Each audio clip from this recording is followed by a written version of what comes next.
함께 읽으실 하나님 말씀은 히브리서 11장입니다. 히브리서 11장 1절에서 6절까지 말씀입니다. 히브리서 11장 1절에서 6절까지 말씀 뒤에 자막에도 나오는데요, 우리 한 절씩 교독하시며 읽으시겠습니다. 믿음은 바라는 것들의 실상이요 보이지 않는 것들의 증거니 이로써 증거를 얻었느니라. 믿음으로 모든 세계가 하나님의 말씀으로 지어진 줄을 우리가 아나니 보이는 것은 나타난 것으로 말미암아 된 것이 아니니라. 믿음으로 아벨은 가인보다 더 나은 제사를 하나님께 드림으로 의로운 자라 하시는 증거를 얻었으니 하나님이 그 예물에 대하여 증언하십니다. 그가 죽었으나 그 믿음으로써 지금도 말하라. 믿음으로 에녹은 죽음을 보지 않고 옮겨졌으니 하나님이 그를 옮기심으로 다시 보이지 아니하였느니라. 그는 옮겨지기 전에 하나님을 기쁘시게 하는 자라 하는 증거를 받았느니라. 믿음이 없이는 하나님을 기쁘시게 하지 못하나니 하나님께 나아가는 자는 반드시 그가 계신 것과 또한 그가 자기를 찾는 자들에게 상 주시는 이심을 믿어야 할지니라. 아멘. 오늘은 함께 읽은 히브리서 말씀을 가지고 믿음에 대해서 함께 생각하며 은혜를 나눠보려고 합니다. 우리가 말씀을 읽어보면 나오는 내용인데요, 캄캄한 밤에 바다를 건너던 제자들이 풍랑을 만났습니다. 제자들은 어떻게 해서든지 예수님을 깨우지 않고서 바다를 건너보려고 애를 썼습니다. 어부 출신인 제자들이 많았기 때문에 그 일이 가능해 보였습니다. 제자들은 힘을 다해서 노를 저었지만, 그리고 풍랑을 헤쳐나가려고 해보았지만 아무리 애를 써도 풍랑을 헤쳐나갈 수가 없게 되었습니다. 힘을 다해 노를 저었는데도 도무지 어찌 해보지 못하고 배가 나아가지 않는 상황이 되었습니다. 그렇게 배가 요동치는데도 예수님은 너무나 피곤하셨는지 잠에서 깨어나지도 않고 계셨습니다. 제자들은 자기들의 힘이 다한 후에야, 죽기 직전이 되어서야 예수님을 부릅니다. 주님, 우리가 죽게 되었습니다. 우리의 죽게 된 것을 돌아보지 아니하십니까?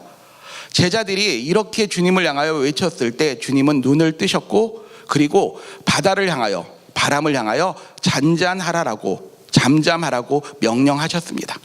그러자 순식간에 풍랑이 가라앉았고 제자들은 자신들이 원했던 목적지에 무사히 도착할 수 있었습니다. 하지만 우리들이 살아가는 삶의 실제는 이것과는 좀 다른 것 같습니다. 분명 제자들은 주님, 우리가 죽게 되었습니다라고 외쳤을 때에 예수님께서 들으시고 눈을 뜨시고 파도를 잠잠케 해주셨는데, 우리들은 아무리 애를 써서 주님을 향하여 주님, 내가 죽을 것 같습니다 외쳐도 주님께서 듣지 못하시는 것처럼 여겨질 때가 있습니다. 아니, 오히려 풍랑은 더 거세지고 정말 나는 힘이 다해서 외치다가 지쳐 쓰러질 것 같은데 주님은 계속 주무시는지 내 목소리가 들리지 않는지 아무 반응이 없으실 때가 있습니다. 분명 믿는 자에게는 능치 못함이 없다는 말씀을 우리는 믿습니다. 아니, 믿음을 가지고 믿기만 하면 다 된다라고 믿고 굳게 믿고 있었는데 이렇게 안 될 때가 있습니다. 왜 우리의 믿음은 그 절박한 순간에는 아무런 능력을 발휘하지 못하는 경우가 있을까요? 주변의 사람들은 자신들이 믿음으로 기도하였더니 이런 응답 저런 응답 받았다라고 이야기를 하기도 하고, 아니, 주변에 아예 믿음 없이 사는 사람들조차도 정말 사업도 잘 되고 건강하기도 하고 자녀들의 문제도 잘 풀려서 그저 부럽기만 한데, 왜 우리는 믿음을 가지고 살아가는 나에게는 그런 은혜보다는 이렇게 힘겹고 어려운 시간만 계속되는지 풀리지 않는 의문이 되기도 합니다. 도대체 왜 그럴까요? 분명 내가 가지고 있는 이 믿음이 나를 천국으로 이끈다는 것을 저와 여러분 모두는 믿고 있을 것입니다. 이 믿음은 우리를 천국으로 이끄는데, 우리가 죽은 다음에 천국으로 이끌기만 한다라면 이 믿음이 생명보험과 과연 무엇이 다릅니까? 죽은 다음에야 효력을 발휘한다라면 이 땅을 살아가는데 우리들의 믿음이 우리들에게 어떠한 가치를 지닙니까? 우리가 믿음에 대해서 무엇인가 잘못 알고 있거나, 아니면 우리가 우리의 믿음이 효력을 발휘하게 하기 위하여 무언가 새로운 것을 해야 될지도 모릅니다. 세상을 살다가 보면 같은 것을 보는데도 서로 다른 감동을 느끼는 사람들이 있습니다. 저 같은 까막눈은 아무리 예술작품을 보고 있어도 그저 그림 잘 그렸다 싶은데, 어떤 분들은 그 그림 속에서 생명을 느끼기도 하고 그 그림 속에서 열정을 느끼기도 하며 진한 감동을 느낀다라고 말씀하시기도 합니다. 이렇게 차이가 나는 가장 중요한 이유는 안목의 차이입니다. 이렇게 나는 차이를 안목이라고 부릅니다. 그래서 안목을 가지고 세상을 살아가면 세상을 좀 더 풍성하게 살 수 있습니다. 프랑스의 한 미술 평론가가 자기의 책에 이렇게 적은 것을 보았습니다. 안목은 보는 것에 관한 문제다. 우리는 누구나 무언가를 보지만 다 똑같이 보지는 않는다라고 이야기했습니다. 다 똑같이 볼 수 없는 이 안목의 차이 때문에 삶의 풍성함의 차이가 나타납니다. 그래서 풍성한 삶을 누리고 싶다라면 안목을 높여야 된다라고 이야기합니다. 분명 안목은 쉽게 높아지지는 않습니다. 그런 예술작품을 온전히 감상하기 위해서 교양을 쌓아야 되고 무언가 그쪽에 대한 지식들을 가져야 되기 때문에 그렇습니다. 그런데 그렇게 일일이 한 걸음 한 걸음 밟지 않아도 안목을 쉽게 높일 수 있는 방법이 있습니다. 그 방법이 무엇인고 하니 전문가의 안내를 받으면 됩니다.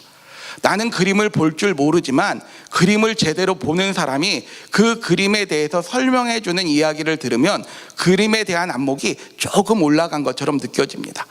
음악을 들을 줄 모르지만 음악을 잘 아시는 분들이 설명해 주시면 그 곡이 새롭게 느껴지기도 합니다. 이렇게 안목을 높이기 위하여 전문가의 도움이 필요하다라면 우리들의 믿음에 대한 안목을 높이기 위해서도 전문가의 도움이 필요할 것입니다. 그리고 믿음에 관한 가장 전문적인 내용은 우리가 읽고 있는 성경에 기록되고 있습니다. 특별히 오늘 함께 읽으신 히브리서 11장은 믿음장이라는 이름으로 우리들에게 잘 알려져 있으며 믿음에 관해서는 정말 세세하게 안내해 주는 책이기도 합니다. 그리고 한국에서 신앙생활을 하셨던 모든 분들에게 이 11장 말씀은 굉장히 익숙한 본문이며 어떤 분들은 이 내용을 아마 암송하고 계시는 분들도 계실 겁니다. 왜 한국에서만 더 그렇습니까? 왜냐하면 한국의 사회 풍조가 이와 다르기 때문에 그렇습니다. 어느 분이 이런 말씀 하시더라고요. 한 부자가, 이거 없는 이야기입니다. 또 전도사님이 그랬는데 아프리카에 뭐 이런 일 있대요 이러시면 안 되는데요. 한 부자가 신문에 광고를 냈습니다. 아프리카에 있는 초록색 얼룩말을 잡아오면 1,000만 불을 주겠다. 예, 이 광고를 보고 세계인들이 광분하기 시작했습니다. 그죠? 인생이 달라지는 문제죠. 그래서 미국 사람들은 그 광고를 보자마자 어떻게 반응했는고 하니 총을 사고 그물을 사고 차를 사고 아프리카에 가는 티켓을 끊기 시작했답니다. 왜냐하면 미국 사람들은 실용파니까. 그런가 하면 프랑스 사람들은 그 광고를 보자마자 가서 뛰어나가서 캔버스를 사고 물감을 사서 그림을 그려내기 시작했답니다. 왜? 그들은 예술파니까. 독일 사람들은 연구소에 들어가서 그 초록색 얼룩말이 어떻게 만들어졌는지 자료를 조사하고 연구하기 시작했답니다. 그들은 분석파니까. 그런가 하면 또 멋진 스페인 사람들은 그 광고를 보자마자 이미 자신들이 잡은 것인 양 술집에 들어가서 기분을 내고 자, 한 잔씩 마시자 이렇게 기분을 내기 시작했답니다. 그들은 기분파니까. 일본 사람들은 그 광고를 보고 나서 얼룩말을 잡아다가 그 얼룩말의 털 색깔을 초록색으로 염색하기 시작했답니다. 모조파니까. 그럼 한국 사람들은 어떻게 했을까요? 한국 사람들은 서로 얼굴을 마주보며 이렇게 물었답니다. 정말로 돈 줄까? 왜냐하면 한국 사람들은 불신파니까. 참 아프게도 슬프게도 한국 사회를 딱 잘 드러내는 단어가 있다라면 불신입니다. 이렇게 불신 풍조가 만연해 있어서 누가 어떤 말을 하더라도 잘 믿지 않기 때문에 정말 그 의도를 의심하고 무엇라고 써놔도 이게 정말일까 이렇게 의심하는 생각 때문인지 몰라도 한국 교회는 믿음을 강조할 때 무조건 믿으라고 강조했습니다. 그래서 믿음을 정말 많이 강조하는데 무조건 믿는 믿음을 강조했던 것입니다. 아니, 믿음이 안 중요합니까? 믿음 정말 중요하죠. 이 세상 끝까지 남아있을 게 믿음, 소망, 사랑이라고 분명하게 말씀은 우리들에게 가르쳐주고 있습니다. 이렇게 중요한 요소이지만 너무 지나치게 강조하면 그것이 문제가 됩니다. 우리가 잘 아는 표현처럼 과유불급이라고 하지 않습니까? 너무 지나치기 때문에 문제가 되어서 한국 사회에서는 이 강조되는 믿음이 온전한 믿음이 아니라 잘못된 믿음으로 치닫기도 한다는 것입니다. 그래서 말씀드렸듯이 무조건 믿자라고 이야기합니다. 그리고 무조건 믿어야 그것이 좋은 믿음, 큰 믿음이라고 오해합니다. 뿐만 아니라 일단 믿고 보자라는 표현도 합니다. 아니, 더 나아가서는 그냥 믿었다고 해두고 그 다음 단계에 대해서 이야기하자라고까지 합니다. 믿음이라고 하는 것을 이렇게 무조건 일단 우선 믿고 보자라는 투로 나아가는 것은 정직하게 이야기해서, 아니 정확하게 표현해서 믿음이 아닙니다. 이런 것을 가리키는 정확한 단어는 맹신입니다. 믿음이라고 하는 것은 확인되지 않는 것을 그냥 따라가는 것이 아니라 확인되고 검증된 내용을 믿어가는 것이 믿음이기 때문에 그렇습니다. 우리가 알고 있는 하나님은 인격의 하나님이십니다. 우리 하나님은 한 번도 우리들의 눈을 가려놓은 채로 무조건 따라와라 이러면서 우리들을 이끌어 가시지 않습니다. 혹시 그렇게 느끼셨다면 하나님과 무언가 나눠야 될 대화가 있으신 것입니다. 하나님께서는 항상 우리의 걸음을 인도하실 때에 우리를 설득하시고 우리를 설명하시고 우리가 납득할 수 있는 기회들을 허락하여 주십니다.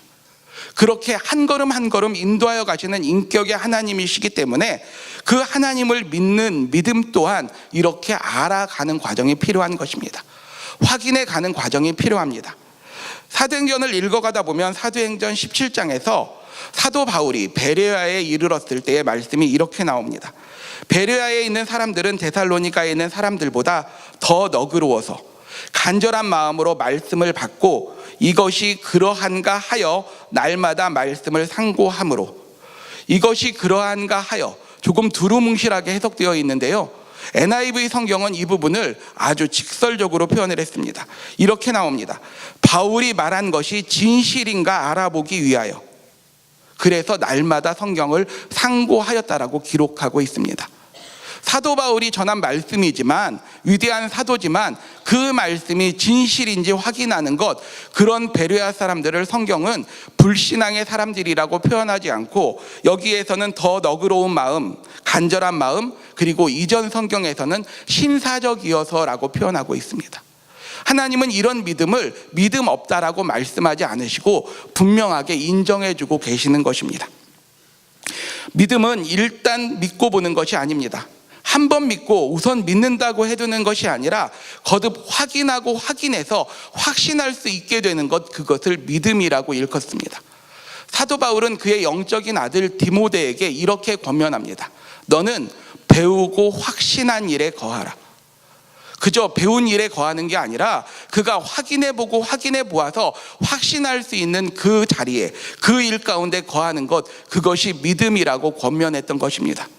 아니, 전도사님, 그렇지만 오늘 함께 읽었던 말씀을 보면 믿음은 바라는 것들의 실상이요 보이지 않는 것들의 증거라고 나오지 않습니까? 예, 그렇게 나옵니다. 믿음은 바랄 수 없는 중에 바라고 보이지 않는 것을 믿는 것이 맞지만 무엇을 바라고 무엇을 믿느냐가 중요합니다. 왜냐하면 믿음에 대한 사전적인 정의는 어떤 사실이나 사람을 믿는 마음이라고 정의하고 있습니다. 즉 믿음에는 반드시 그 믿음의 대상과 내용이 존재한다는 의미입니다. 단지 내 마음을 믿는 게 믿음이 아니라, 잘 될 것이라고 기대하는 게 믿음이 아니라 분명한 믿음의 대상, 믿음의 내용을 가지고 있는 걸 믿음이라고 한다는 의미입니다. 그럼 무엇을 믿습니까? 로마서 10장 17절은 그 믿음에 대해서 이렇게 표현합니다. 그러므로 믿음은 들음에서 나며 들음은 그리스도의 말씀으로 말미암았느니라. 믿음은 하나님의 말씀으로 시작되는 것입니다. 믿음은 내 생각으로 시작되는 것이 아니라 하나님께서 주신 말씀, 그 말씀 위에서 믿음이 시작된다는 의미입니다. 믿음이 바라는 것들의 실상인데 내가 막연히 바라고 그저 막연히 기대하는 것이 아니라 하나님께서 말씀하여 주셨기 때문에 그 말씀 붙들고 기대하고 바라는 것, 그것이 믿음이라고 표현하고 있는 것입니다. 자기 생각으로 바라는 것 아니고 자기 확신으로 무언가를 하는 것 아닙니다. 오히려 성경이 말씀하시는 믿음은 자기 생각, 자기 확신과는 정반대의 자리에 서 있습니다. 성경에서는 구원에 이르는 믿음을 이야기하면서 언제나 자기의의 반대편에, 자기의로 행한 행위의 반대편에 믿음을 자리하게 해놓습니다. 즉 믿음이라고 하는 것은 자기 생각에 옳은 대로 행하였던 그 어떤 일들, 그것과는 가장 거리가 멀다는 의미입니다. 자기 확신을 가지고 행한 그 무엇과 가장 거리가 먼 자리에 있는 게 바로 믿음이라는 의미입니다. 우리는 그런데 일단 믿고 보자 이러니까 그 구원의 문제에 대해서도 혼란이 찾아오는 것입니다. 일단 믿고 보자 그러니까 흔히들 교회를 다니면서도 표현을 할 때 내가 믿어서 구원 받았다라고 표현합니다. 믿어서 구원 받는 거 아닙니까? 예, 우리는 믿음으로 구원 받는 게 맞습니다. 그러나 믿어서 받는 구원이 아닙니다. 무슨 의미인 거 아니? 믿음의 행위 때문에 받는 구원이 아니라 은혜로 주신 믿음, 그 믿음으로 인하여 받는 구원이라는 것입니다. 말이 좀 어렵게 느껴지시면 출애굽기를 떠올리시면 간단합니다. 이스라엘이 애굽에서 430년 동안 노예 생활을 하였는데 그들이 출애굽할 때 한 일이 무엇이 있습니까? 분명한 것은 이스라엘은 아무것도 하지 않았다는 사실입니다. 이스라엘은 문설주에 양의 피를 바르고 짐을 싸고 그것이 출애굽 사건을 만들어내지 않았습니다. 그저 하나님의 말씀에 순종한 행동이었고 출애굽은 전적인 하나님의 기적이었습니다. 하나님께서 일하셨기 때문에 그들이 구원을 누린 거지, 그들이 문설주로 양의 피를 발랐기 때문에 구원을 받은 것이 아닙니다. 더 분명하게 보여주는 부분은 출애굽 사건, 홍해를 가르는 사건에서 분명하게 나옵니다. 홍해 앞에 섰을 때 하나님께서는 이스라엘 백성에게 모세를 통하여 분명히 이렇게 선포하십니다. 출애굽기 14장 13절인데요. 모세가 백성에게 이르되 너희는 두려워하지 말고 가만히 서서 여호와께서 오늘 너희를 위하여 행하시는 구원을 보라. 너희가 오늘 본 애굽 사람을 영원히 다시 못하리라. 이 말씀처럼 그들은 애굽으로부터 완전히 구원받았습니다. 그리고 그 일을 위하여 이스라엘 백성이 한 일은 가만히 서서 하나님을 바라보는 것뿐이었습니다. 우리의 믿음은 이렇게 가야 됩니다. 무언가 내 열심을 가지고 행하는 것이 아니라, 내 생각을 가지고 행하는 것이 아니라, 내 열심, 내 생각, 내 계획 다 내려놓고 가만히 서서 하나님이 일하시는 것을 기다리고 바라보는 것, 그것이 믿음인 것입니다. 믿음을 이렇게 정리하고 나면 믿음장의 내용들이 조금 더 쉽게 와닿습니다. 예를 들어서 4절, 믿음으로 아벨은 가인보다 되어 있는데, 아벨은 자기 생각과 자기 열심을 내려놓고 하나님만 바라봄으로 가인보다 더 나은 제사를 드렸고, 훨씬 이해가 쉬워집니다. 그 뒤로 가도 또 다른 모든 믿음의 선진들은 자기들의 생각, 자기들의 열심을 내려놓고 하나님만 바라봄으로 이런 믿음의 일들이 일어났습니다 라고 해석을 하면 이제 믿음장이 읽기가 쉬워집니다. 아니, 이해하기는 쉬워집니다. 그런데 읽기는 부담스러워집니다. 왜냐하면 우리들의 믿음이 이런 일들을 행하였다는 의미가 되기 때문에 그렇습니다.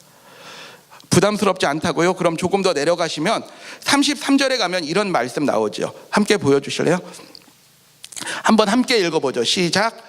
그들은 믿음으로 나라들을 이기기도 하며 의를 행하기도 하며 약속을 받기도 하며 사자들의 입을 막기도 하며 불의 세력을 멸하기도 하며 칼날을 피하기도 하며 연약한 가운데서 강하게 되기도 하며 전쟁에 용감하게 되어 이방 사람들의 진을 물리치기도 하며. 우리랑 전쟁이 상관없지만 우리의 믿음으로 이거 하라고 하면 부담스럽지 않습니까?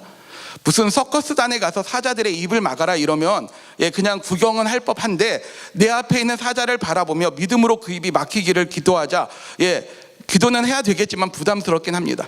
심지어 저 불의 세력이 우리가 알고 있는 다니엘의 세 친구가 경험했던 그 불 아닙니까? 그 불구덩이에 들어가는데 내 믿음으로 이게 될 것 같다. 물론 돼야지요. 그런데 두려움이 앞서는 건 사실이죠. 정말 그렇다면 하나님께서는 왜 믿음장에 이런 내용을 기록하셨을까요?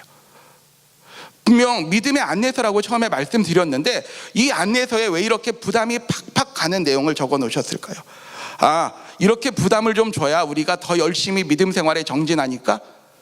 그건 또 아닌 것 같잖아요. 그렇죠? 아니면 하나님이 생각하시는 미니멈한 기대 수준이 이 정도는 되니까? 그것도 아니죠. 그러면은 실족하실 분들 나오잖아요. 그런 의미로 이 말씀을 기록한 게 아닙니다. 하나님께서는 우리의 약함을 아시는데 그 인격적인 하나님이 우리를 그렇게 불구덩이로 사자들 앞으로 내몰지 않으십니다. 그러면 왜 이런 내용을 적었습니까? 이것은 우리들에게 이 믿음의 선진들의 삶을 통하여 보여주시고자 하는 게 있기 때문에 그렇습니다. 히브리서는 전체 13장으로 되어 있는데 10장까지는 사례들을 설명하고 그리고 11장부터는 그 결과로 나타난 일들을 우리들에게 이야기해 줍니다. 히브리서의 전체 주제는 예수 그리스도의 탁월하심입니다.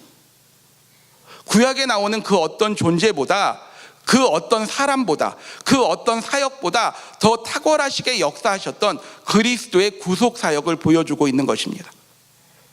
그러면은요, 이 내용이 어떻게 이어집니까? 그러기 때문에 이들의 믿음보다 더 탁월한 우리들의 믿음을 설명하고 있는 것입니다. 아니, 이것도 부담스러운데 이것보다 더 탁월하면 어떻게 될까요? 39절에 이렇게 나오죠.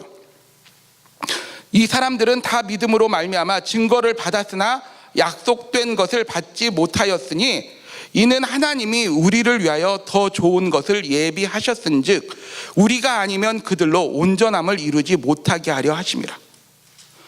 무슨 말씀입니까? 분명 우리가 국어니까, 한국말이니까 이해하실 수 있잖아요. 이들보다 우리에게 더 좋은 것 주셨다는 내용이에요. 이들보다 우리에게 더 온전한 것 주셨다는 내용입니다. 이러면 이제 저희들은 부담스럽잖아요. 왜 믿음의 영웅 다윗이, 믿음의 영웅 다니엘이, 믿음의 사람 모세가 나보다 못한 것을 받았다. 이건 꿈에도 생각 안 해봤던 내용이잖아요. 그런데 말씀이 증거하는 게 그 내용이에요. 말씀이 증거하는 게 이렇게 수많은 믿음의 선진들이 너희에게 존재하지만 너희들이 가지고 있는 그 믿음이 그들보다 더 좋은 것을 얻게 하는 믿음이다 라고 설명해 주시는 거라고요.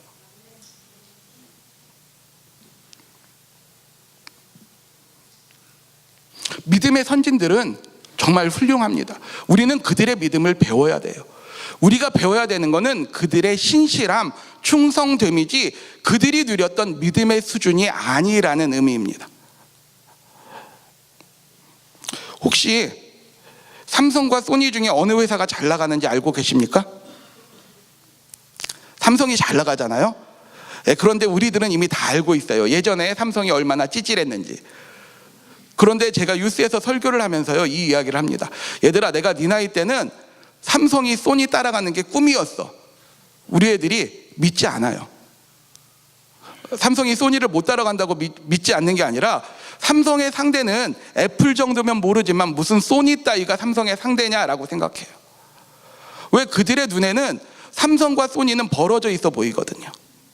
그런데 아마 여기 계신 분들 중에 상당수는 공감하시잖아요. 저희가 학생부 때, 그죠? 삼성 마이마이보다는 소니 워크맨 들고 다녀야 멋있어 보였잖아요.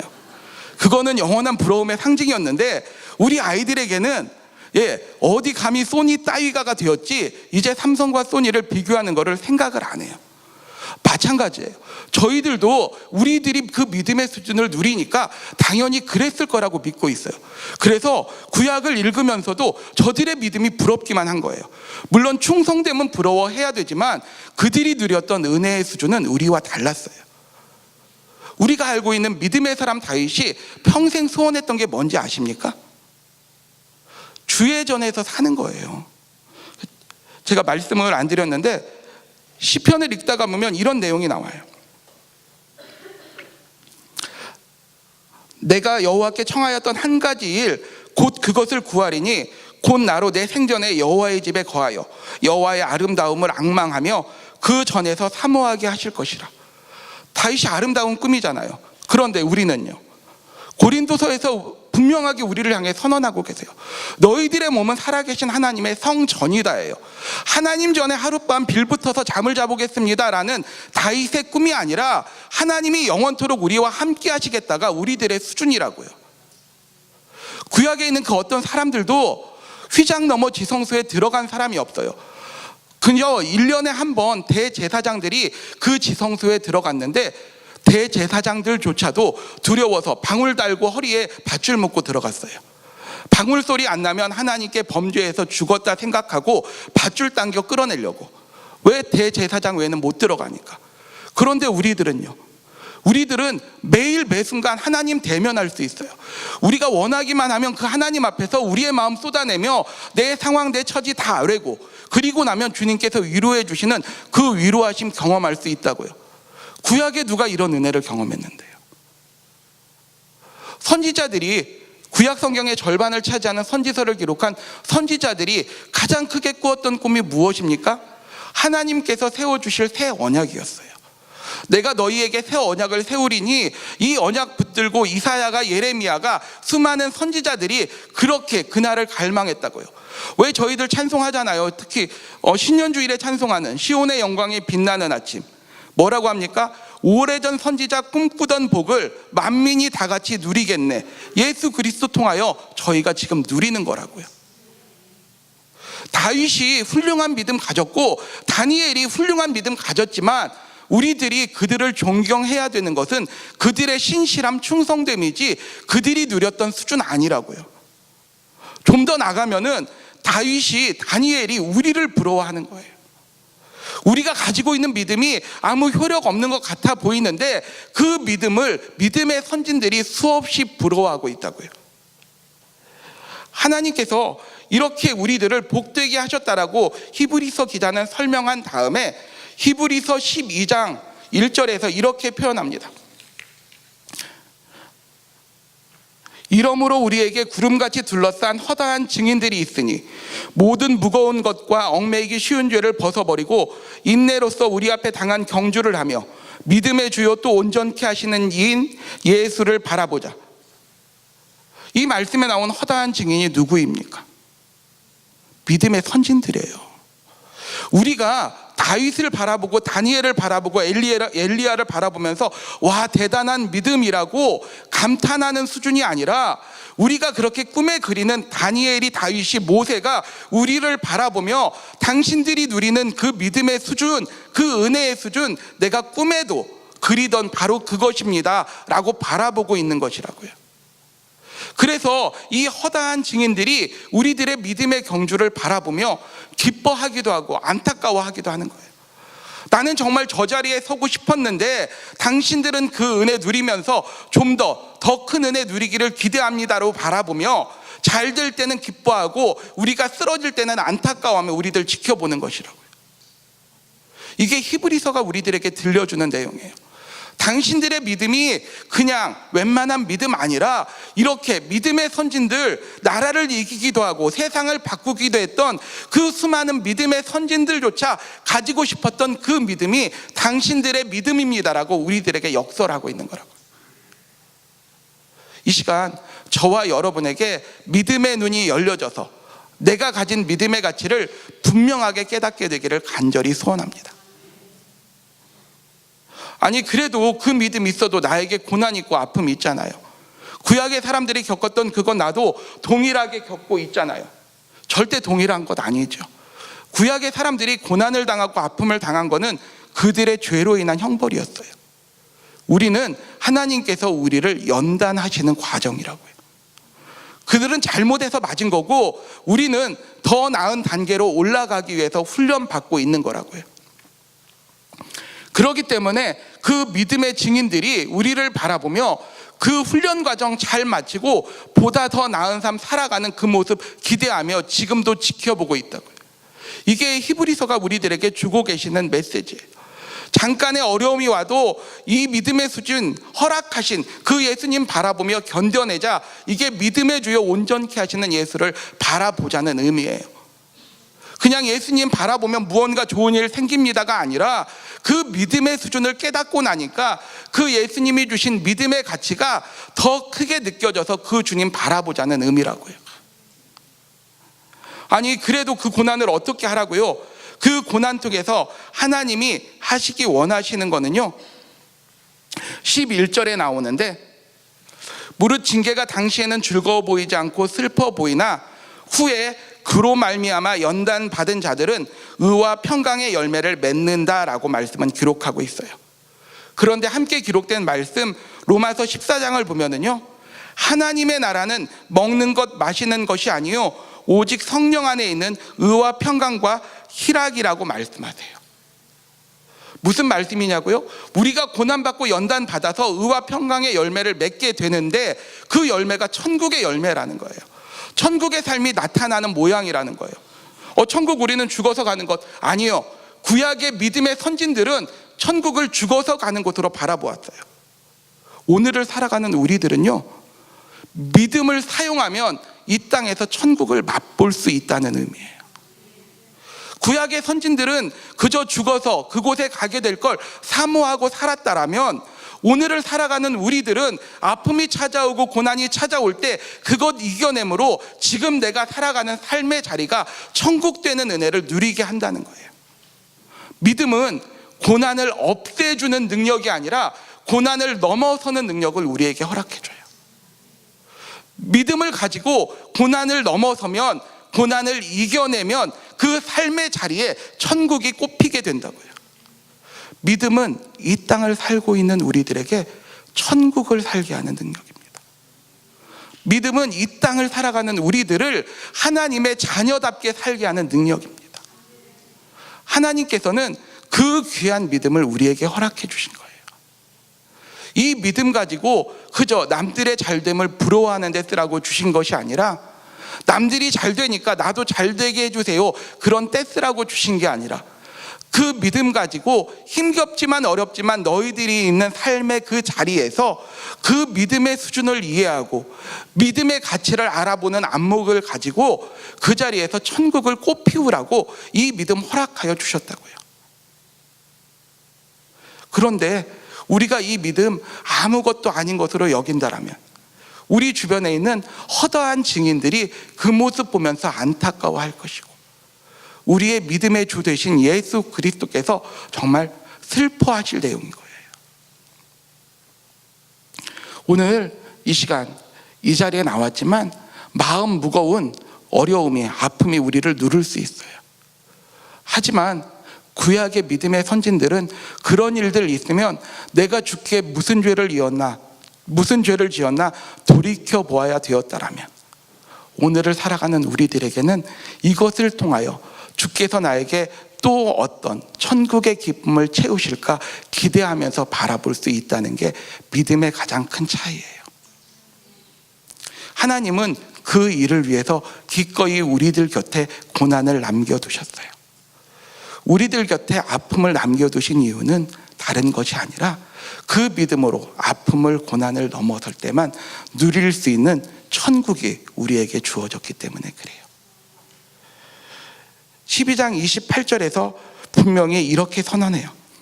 그러므로 우리가 흔들리지 않는 나라를 받았은즉 은혜를 받자 이로 말미암아 경건함과 두려움으로 하나님을 기쁘시게 섬기자라고 고백하고 있어요. 하나님께서 우리들에게 흔들리지 않는 나라, 흔들리지 않는 천국, 요동하지 않는 천국을 분명하게 허락하여 주셨어요. 그리고 그 천국은 우리가 믿음을 사용할 때마다 우리의 상황, 우리의 처지와 상관없이 우리의 삶 가운데 분명하게 열려지는 거예요. 오늘 이 자리에 나오신 저와 여러분에게 이 놀라운 은혜가 임하시게 되므로 우리의 믿음의 가치를 깨닫고 우리의 믿음을 통하여 세상적인 성공, 세상적인 부러움을 열어가는 것이 아니라 세상 사람들이 누리지 못하는, 아니 구약의 믿음의 선진들조차 부러워하는 그 천국을 여는 은혜가 저 여러분에게 임하게 되기를 간절히 소원합니다. 우리 시간 함께 기도하시겠습니다. 참 좋으신 하나님, 우리에게 그 귀한 믿음을 은혜 가운데 허락하여 주심에 감사를 드립니다. 하나님, 우리의 믿음의 눈을 열어주시고 우리의 마음을 열어주셔서 우리들에게 그 믿음의 가치가 온전히 보여지는 은혜 누리게 하여 주시옵소서. 그 믿음을 볼 수 있는 믿음의 안목 허락하여 주시옵소서. 내가 받은 그 은혜를 깨달을 수 있는 영적인 깊이를 허락하여 주시옵소서. 하나님, 이 시간 고난 가운데, 아픔 가운데 몸부림치는 분들 계시다라면 이 시간 주의 위로가 찾아가 임하기 원합니다. 무엇보다 그 믿음의 가치를 깨닫는 은혜로 찾아가 주시고 그 믿음을 더하여 주셔서 내가 들고 있는 이 믿음 때문에, 내가 붙잡은 이 믿음 때문에 다른 것 기꺼이 넘어서서 내 삶의 자리에서 반드시 천국을 살아내겠다라고 결심할 수 있는 마음 품게 하여 주시옵소서. 그 믿음의 가치가 중요하기에 그 믿음을 위하여 다른 것 기꺼이 놓아버릴 줄 아는 믿음의 결단 허락하여 주시고, 믿음을 가장 소중히 여기며 살아가는 우리의 삶의 걸음마다 천국이 피어나게 하여 주시며 하나님의 자녀다운 삶의 궤적이 드러나게 하여 주시고, 그러한 우리의 삶을 통하여 우리 주변에 있는 이들에게도 천국의 향기가 증거되는 귀한 은혜 누리게 하여 주시옵소서. 이 시간도 다시 한번 우리들의 마음 가운데 주님께서 찾아와 주시고 우리들의 마음 만져주셔서 다른 것들 부러워할 게 아니라 내가 쥐고 있는 이 가장 소중한 믿음, 이것만 귀히 여기며 자랑하며 살아가는 인생 되게 하여 주시옵소서. 오늘도 믿음의 주요 우리들을 온전케 하여 주시는 예수 그리스도의 이름으로 기도를 드립니다. 아멘.